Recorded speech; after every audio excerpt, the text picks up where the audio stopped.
ಯಾವತ್ತೂ ವಿಷ ಬೀಜ ಬಿತ್ತುವಂಥ ಕೆಲಸವನ್ನು ಮಾಧ್ಯಮಗಳು ಮಾಡಬಾರ್ದು. ದ್ವೇಷ ಬಿತ್ತುವಂಥ ಕೆಲಸವನ್ನು ಮಾಡಬಾರ್ದು. ಮೌಢ್ಯವನ್ನು ಬಿತ್ತುವಂಥ ಕೆಲಸ ಮಾಡಬಾರ್ದು. ವೈಚಾರಿಕತೆಯನ್ನು ಬೆಳೆಸುವಂಥ ಕೆಲಸ ಮಾಡಬೇಕು.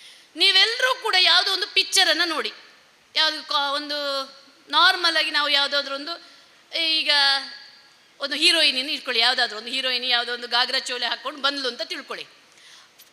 ಪಿಕ್ಚರ್ ಹಿಟ್ಟಾಯಿತು. ನೆಕ್ಸ್ಟ್ ಡೇ ನಮ್ಮ ಕಾಲೇಜಿಗೆ ಬರೋ ಹುಡುಗಿಯರೆಲ್ಲ ಅದೇ ಗಾಗ್ರಾ ಚೋಲಿ ಹಾಕ್ಕೊಂಡು ತಿರುಗ್ತಾ ಇರ್ತಾರೆ. ಹೌದಾ? ಹೌದು ತಾನೆ? ನಮ್ಮ ಹುಡುಗರದ್ದು ಹೇರ್ ಕಟ್ಗಳನ್ನೆಲ್ಲ ನೋಡಬೇಕು. ಏನಾದ್ರೂ ಅದು ಅರ್ಥ ಏನು? ಏನಂದರೆ ಅದು ಮಾಧ್ಯಮಕ್ಕೆ ಒಂದು ಕಾಮನ್ ಮ್ಯಾನನ್ನು ಕೂಡ ತಲುಪುವಂಥ, ಅವನನ್ನು ಪ್ರಭಾವಶಾಲಿಯಾಗಿಸುವಂಥ ಶಕ್ತಿ ಇದೆ. ಹಾಗಾಗಿ ಪತ್ರಿಕೆಗೆ ಅಂತ ಸ್ಥಾನಮಾನವನ್ನು ಕೊಟ್ಟಿದ್ದಾರೆ. ನಾನು ಯಾಕೆ ಈ ಮಾತನ್ನು ಹೇಳ್ತಾ ಇದ್ದೀನಿ ಅಂದರೆ, ಒಂದು ಕಡೆ ನೋವು ಆಗ್ತಾ ಇದೆ ನನಗೆ. ಪತ್ರಿಕೆಗಳು ಯಾವ ರೀತಿ ಜವಾಬ್ದಾರಿಯುತವಾಗಿ ಈ ಸಮಾಜವನ್ನು ಕಟ್ಟುವಂಥ ಕೆಲಸ ಮಾಡಬೇಕು, ಸಮಾಜವನ್ನು ಜೋಡಿಸುವಂಥ ಕೆಲಸ ಮಾಡಬೇಕು, ಸಮಾಜದಲ್ಲಿರುವಂಥ ಮೌಢ್ಯವನ್ನು ಹೊಡೆದೋಡಿಸುವಂಥ ಕೆಲಸವನ್ನು ಮಾಡಬೇಕು, ಸಮಾಜದಲ್ಲಿ ವೈಚಾರಿಕತೆಯನ್ನು ಬೆಳೆಸುವಂಥ ಕೆಲಸ ಮಾಡಬೇಕು, ಸಮಾಜದ ಜನರಲ್ಲಿ ವೈಜ್ಞಾನಿಕವಾಗಿ ಯೋಚಿಸುವಂಥ ಕೆಲಸ ಮಾಡಬೇಕು.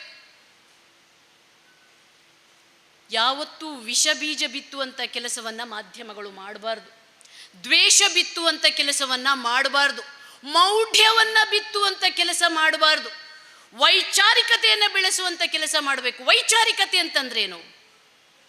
ನಿಜವಾಗಿರುವುದನ್ನು ಹೇಳೋದು, ನೈಜವಾಗಿರೋದನ್ನು ಹೇಳೋದು. ಮಾಧ್ಯಮಗಳಂದರೆ ಮುಖಸ್ತುತಿ ಮಾಡುವಂಥವುಗಳ, ಈ ನಾಯಕರು ಚೆನ್ನಾಗಿದ್ದಾರೆ, ಇವರು ದೇವರು, ಇವರು ಆಕಾಶದಿಂದ ಉದುರಿದವರು, ಇವರಿಗೇ ಓಟ್ ಹಾಕಬೇಕು, ಇವರು ವಿನ್ ಆಗಲಿಲ್ಲ ಅಂದರೆ ದೇಶ ಸರ್ವನಾಶ ಅಂತ ಹೇಳಬೇಕಾ?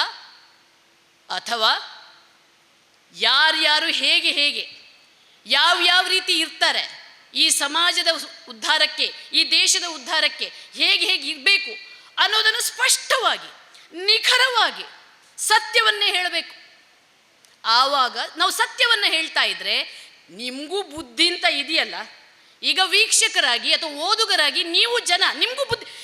ನಾವೇನು ತಿಳ್ಕೊಂಡಿದ್ದೀವಿ, ಮಾಧ್ಯಮದವರು ನಮ್ಮನ್ನು ನೋಡುವವರು, ನಮ್ಮ ಓದುಗರು ಮಂಗಗಳು ಅಂತ ತಿಳ್ಕೊಂಡ್ಬಿಟ್ಟಿದ್ದೀವಿ. ಅವರಿಗೆ ಬುದ್ಧಿಯೇ ಇಲ್ಲ, ಅವ್ರು ಕಲ್ತಿಲ್ಲ ಅಂತ ನಾವು ತಿಳ್ಕೊಂಡಿದ್ದೀವಿ. ನಾವು ಮಂಗಗಳು ಆ್ಯಕ್ಚುಲಿ. ಆದರೆ ನಮಗಿಂತ ಬುದ್ಧಿಶಾಲಿಗಳು ನೀವು ವೀಕ್ಷಕರು, ಓದುಗರು. ಆದರೆ ನಾವೇನು ಮಾಡಬೇಕಿತ್ತು? ಮಾಧ್ಯಮದವರು ನಿಜಾಂಶವನ್ನು ನಿಮ್ಮ ಮುಂದೆ ಇಡಬೇಕು. ಇಟ್ಟು ನಿರ್ಧಾರ ಮಾಡುವಂಥದ್ದು ನಿಮ್ಮ ಕೆಲಸ. ಇದು ಸರಿ, ಇದು ತಪ್ಪು ಅನ್ನೋದನ್ನು ನಾನು ಇಟ್ಟರೆ ನೀವು ನಿರ್ಧಾರ ಮಾಡ್ತೀರಿ ಯಾವುದು ಬೇಕು ಯಾವುದು ಬೇಡ ಈ ಸಮಾಜಕ್ಕೆ ಅಂತ, ಅಲ್ವಾ? ಆದರೆ ನಾವೇನು ಕೆಲಸ ಮಾಡ್ತಾ ಇದ್ದೀವಿ ಮಾಧ್ಯಮದವರು ಇತ್ತೀಚಿನ ದಿನಗಳಲ್ಲಿ? ನೋಡಿ, ಸ್ವಾತಂತ್ರ್ಯ ಪೂರ್ವದಲ್ಲಿ, ಸ್ವಾತಂತ್ರ್ಯ ನಂತರ ಮಾಧ್ಯಮಗಳು ಅತ್ಯಂತ ಪ್ರಮುಖ ಪಾತ್ರ ವಹಿಸಿವೆ ಈ ದೇಶ ಕಟ್ಟುವಲ್ಲಿ. ನಿಜವಾಗ್ಲೂ ಕೂಡ. ಅದಕ್ಕಾಗಿ ನೀವು ಮೀಡಿಯಾದವರಿಗೆ ಇಷ್ಟೊಂದು ಗೌರವ ಕೊಡ್ತೀರಿ. ಈಗ ಫ್ರಂಟ್ ರೋಲಿ ಕೂತಿದ್ದಾರೆ ಮೀಡಿಯಾದವರು, ಅವರಿಗೆ ಒಂದು ಸಪ್ರೇಟಾಗಿ ಒಂದು ಚೇರ್ ಕೊಟ್ಟಿದ್ದೀರಿ, ಹೌದಾ? ಪ್ರೆಸ್ನವರಿಗೆ ಒಂದು ಕೆಂಪು ಬಟ್ಟೆ ಹಾಕಿ ಬೇರೆನೇ ಚೇರ್ ಕೊಟ್ಟು ನಿಮ್ಗೆಲ್ಲರಿಗಿಂತ ಸಪ್ರೇಟ್ ಕೂರಿಸ್ಬಿಟ್ಟಿದ್ದೀರಿ, ಹೌದಾ? ನೋಡಿ, ಒಮ್ಮೆ ನೋಡಿ, ನಾನು ಸುಳ್ಳು ಹೇಳೋದಾದರೆ ನೋಡಿ, ಅಲ್ಲಿ ಕೂರಿಸಿದಿರಿ, ಅದಕ್ಕೊಂದು ಬೋರ್ಡು ಹಾಕಿದಿರಿ ಪ್ರೆಸ್ ಅಂತ. ಯಾಕೆ ಹೇಳಿ? ಯಾಕಂದರೆ ಅವರು ಜವಾಬ್ದಾರಿ ಇರುವವರು ಅಂತ.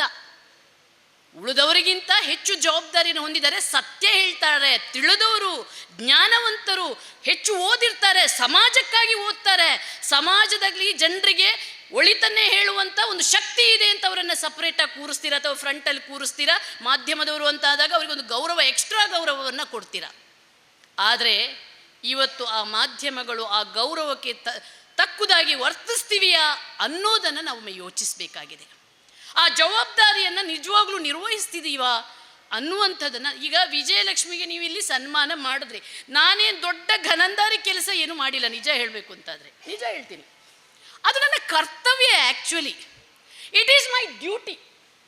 ಒಬ್ಬ ಮಾಧ್ಯಮದವಳಾಗಿ it is my duty to tell truth. ನಾನು ಸತ್ಯವನ್ನು ಹೇಳಬೇಕು.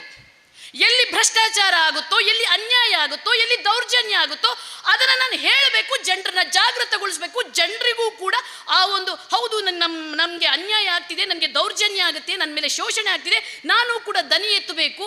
ಯಾರನ್ನು ನಾವು ಆರಿಸಿ ಕಳಿಸಿದ್ದೀವಿ ನಮ್ಮ ಪ್ರತಿನಿಧಿಯಾಗಿ, ಈ ಪ್ರಜಾಪ್ರಭುತ್ವದಲ್ಲಿ ನಾವು ಆರಿಸಿ ಕಳಿಸ್ತೀವಿ ನಮ್ಮ ಪ್ರತಿನಿಧಿಯಾಗಿ, ನಮ್ಮನ್ನು ಆಳುವ ನನಗೆ ಪುರ್ಸೋತಿಲ್ಲ, ನಾನು ಓಟ್ ಹಾಕ್ತೀನಿ, ಆಮೇಲೆ ನನಗೆ ಪುರ್ಸೋತಿಲ್ಲ. ಯಾಕಂದ್ರೆ ನನಗೆ ನನ್ನ ಮಕ್ಕಳು, ಹೆಂಡತಿ ಮಕ್ಕಳೆಲ್ಲ ಇದ್ದಾರೆ, ಮನೆ ಗದ್ದೆ ಕೆಲಸ ಎಲ್ಲ ಇದೆ, ನನಗೆ ಆಫೀಸ್ ಎಲ್ಲ ಇದೆ, ನನಗೆ ಪುರ್ಸೋತಿಲ್ಲ. ನೀನು ಮಾಡು ಅಂತ ನೀವು MLA ಮಾಡಿ ಕಳಿಸಿರ್ತೀರ ಅವರನ್ನು. ಮತ್ತೇನಲ್ಲ, ನಿಮಗೆ ಪುರ್ಸೋತಿದ್ರೆ ನೀವೇ MLA ಆಗ್ತಿದ್ರಿ ಅಲ್ವಾ? ನಿಮಗೆಲ್ಲ ಪುರ್ಸೋತಿದ್ರೆ ನೀವು MLA ಆಗ್ತಿದ್ರಿ, ನೀವು MP ಆಗ್ತಿದ್ರಿ. ನಿಮಗೆ ಪುರ್ಸೋತಿಲ್ಲ, ಹಾಗಾಗಿ ನಿಮ್ಮ ಪ್ರತಿನಿಧಿಯಾಗಿ ಬೇರೆಯವರನ್ನು ಕಳಿಸಿದ್ದೀರ. ಆದರೆ ನೀವು ಕಳಿಸಿದಂಥ ಪ್ರತಿನಿಧಿ ಸರಿಯಾಗಿ ಕೆಲಸ ಮಾಡ್ತಿದ್ದೀರಿ ಅಂತ ನೋಡುವಂಥ ಜವಾಬ್ದಾರಿ ನಿಮ್ದಲ್ವಾ? ಅವರೇನು ಅವ್ರ ಅಪ್ಪನ ಮನೆಗೆ ಗಂಟು ತಂದು ಸರ್ಕಾರ ನಡೆಸ್ತಿದ್ದಾರಾ? ಇಲ್ಲಪ್ಪ. ನಾವು ಬೆವರು ರಕ್ತ ಸುರಿಸಿ ಕಟ್ಟಿದಂಥ ತೆರಿಗೆ ಹಣದಲ್ಲಿ ಈ ಸರ್ಕಾರ ನಡೀತಿದೆ. ಅದನ್ನು ಮಾತ್ರ ಪ್ರತಿಯೊಬ್ಬ ಪ್ರಜೆಯು ನೆನ್ಪಿಟ್ಕೋಬೇಕು. ಆ ಜವಾಬ್ದಾರಿಯನ್ನು ನೆನ್ಪಿಟ್ಕೊಳ್ಳಿ ನೀವು. ನಾವು ರಕ್ತ ಹರಿಸಿ ಬೆವರು ಸುರಿಸಿ ಕ್ಷಣ ಕ್ಷಣಕ್ಕೂ ದುಡಿದ ಹಣದಲ್ಲಿ ಸರ್ಕಾರ ನಡೀತಿದೆ. ಅವ್ರು ಯಾರಾದರೂ ₹1 ಅವ್ರ ಮನೆಯಿಂದ ತಂದು ಹಾಕಿ ನಮ್ಮ ಸರ್ಕಾರ ನಡೆಸ್ತಿದೀವಿ ಅಂತ ಯಾರಾದರೂ ಹೇಳಿ ನೋಡೋಣ.